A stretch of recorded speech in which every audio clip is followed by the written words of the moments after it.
Bonjour, on continue en ce samedi 9 août à rencontrer des gens les plus intéressants les uns que les autres. Et maintenant, je suis avec Jean-Daniel.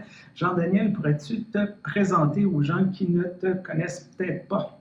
Bonjour, je m'appelle Jean-Daniel Ordenage, je suis l'évêque du Canada pour l'Église chrétienne Disciples du Christ, votre partenaire en pleine communion ici au Canada. Peut-être une des questions que les gens se posent, qu'est-ce que ça fait un partenaire œcuménique dans une réunion comme ça de l'Église unie? Parce que tu n'as pas le droit de vote, c'est pas ton Église. Donc, qu'est-ce que tu fais pendant ces jours? Oui, je suis ici pour observer, pour partager la sagesse s'il y a des choses de ma tradition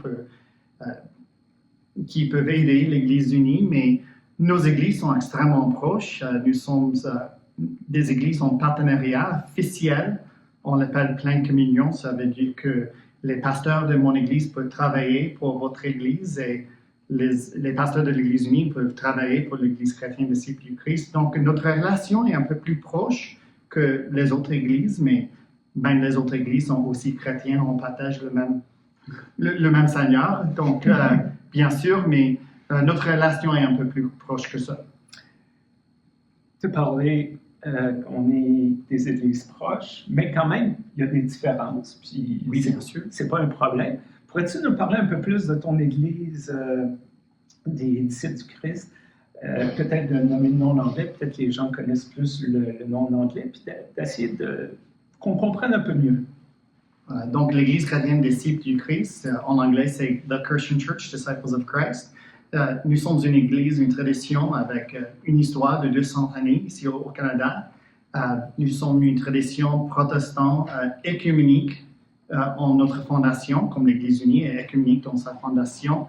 Nous avons une grande diversité de théologie parce que nous avons une tradition pour dire il n'y a aucun credo sauf Christ. Donc, si quelqu'un est d'accord avec l'idée de suivre Jésus, on peut discuter toutes les autres opinions en chemin, ensemble.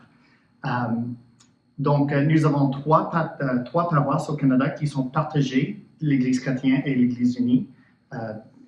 Stone Campbell ici à Calgary, Broadway à Winnipeg et Chapelle Saint-Marthe à Montréal. Donc, j'espère que dans l'avenir, on aura plus des paroisses partagées, mais au moment, nous avons 3 déjà. Donc, un pasteur de chaque église en partenariat compte complètement comme pasteur de l'Église unie et l'Église chrétienne en même temps. Par tradition, notre tradition est distincte. Nous célébrons l'Eucharistie chaque dimanche. C'est une caractéristique unique de notre église, comme une église protestante. En anglais, on dit low church, très informel, mais nous avons l'Eucharistie chaque semaine. Nous pratiquons aussi le baptême par immersion des croyants, mais nous sommes uniques entre les églises qui pratiquent le baptême comme ça parce qu'on accepte sans condition les baptêmes d'autres traditions. Okay. Donc, on ne rebaptise pas personne de l'Église unie ou l'Église catholique, mais si quelqu'un choisit d'être baptisé dans notre tradition, c'est dans cette façon. Donc, je pense souvent que nous sommes un pont entre les églises progressistes et évangéliques, parce que nous avons une grande diversité interne sur ces questions controverses, parce qu'on dit, comme j'ai dit, on suit Jésus, c'est une liste. Donc, si quelqu'un n'est pas d'accord avec une autre question, on croit qu'on peut rester ensemble.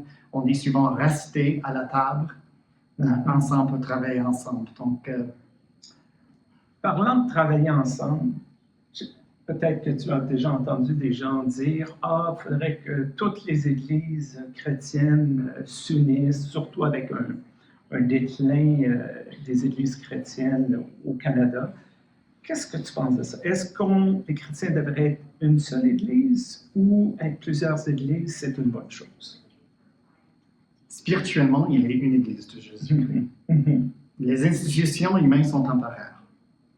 Donc, éventuellement, je crois qu'il y aura une seule église chrétienne. Mais chaque tradition a quelque chose de distinct à offrir les autres traditions.